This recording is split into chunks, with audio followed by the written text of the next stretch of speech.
Andrew Poore and Ben Hubers, both of you got your second NCAA auto time of the year. 2 weeks ago in the 5K, today in the 3K. Andrew, you got the win, 7:53.81. Your time is still on the clock, a good hour after the race. And then Ben's 7:54.37.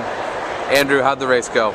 Well, Stephen Haas again rabbited us through the race, which is always a privilege to get to run with him every time. So he set the pace again. This is the second time. He's now rabbited all three of our automatic qualifying times for the 3,000. But he set it up. He pulled it through 2,200 meters. He went longer than I think he was expecting to, but he pulled us through until 800 to go. And then it was Ben's opportunity to get to do a little leading today.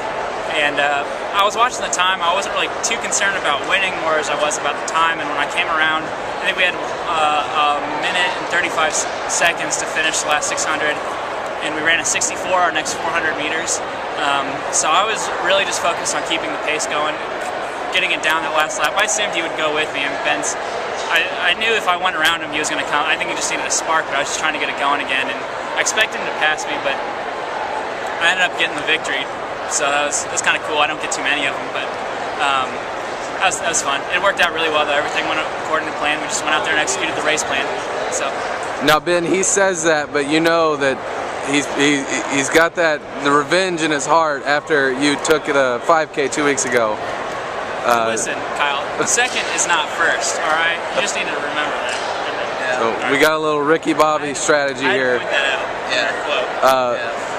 Ben, you're headed to the NCAA meet. You went in the 5K outdoors. You're going to have an opportunity to double at the indoor meet this year for the first time. Are you looking for? How are you looking forward to that? I'm really looking forward to it. I'm glad that we came out here 2 weeks ago and decided to try and qualify for the NCAAs, and we did it. And now we're doing it again 2 weeks later, and it just makes me really happy that we're just setting up races so that we could just do that. And this is your third time qualifying for the indoor championships, but it'll be your second time running.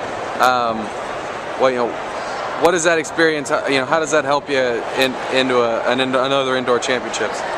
It's interesting because I've only ever qualified in the DMR.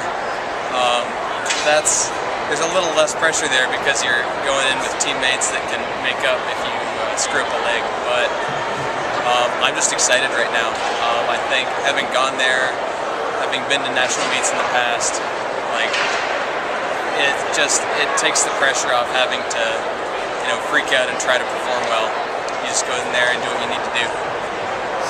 Andrew, you're headed back to the NCAA championships. You doubled in these two events last year. This year you're going to have a teammate in the races with you.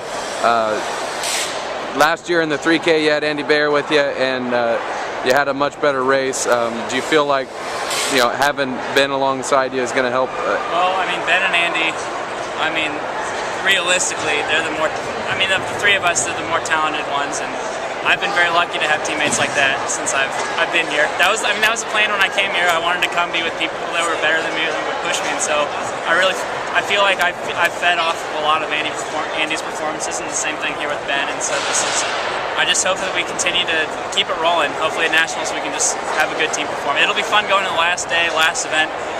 By that time Derek will have jumped.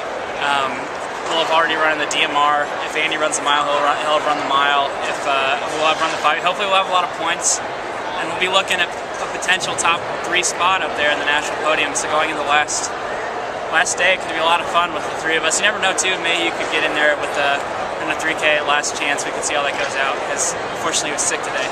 But 4 guys would be awesome. But right now we've got 3. So going to the last day, it's going to be a lot of fun. But hopefully we'll all be feeding off each other's performances. There'll be a lot of momentum swinging for us at that point. Maybe another national title for Mr. Druin. So to feed off, no pressure. But now, this young man just is dismissive. He's not that talented, but he's been an All-American twice now. What can you say about Andrew Poore heading into a Big Ten championship and an NCAA championship? How is it to run with a guy like Andrew Poore and a guy like Andy Bayer? I think Poore's got a lot more talent and a lot more potential than he gives himself credit for. But I don't know. think everybody on our distance team does, and I think we're just going to feed off that. All right, well, that was a really corny interview. Hey, we can just sit here and compliment you like each it. other. You like We it. can just sit here and compliment each other. All right. This revenge story will continue. All right, well, I look forward to interviewing the two of you after the 3K and 5K at NCAAs when you're both All-Americans. So thanks for talking with me, and Awesome interview, Kyle. good Like luck this always. weekend.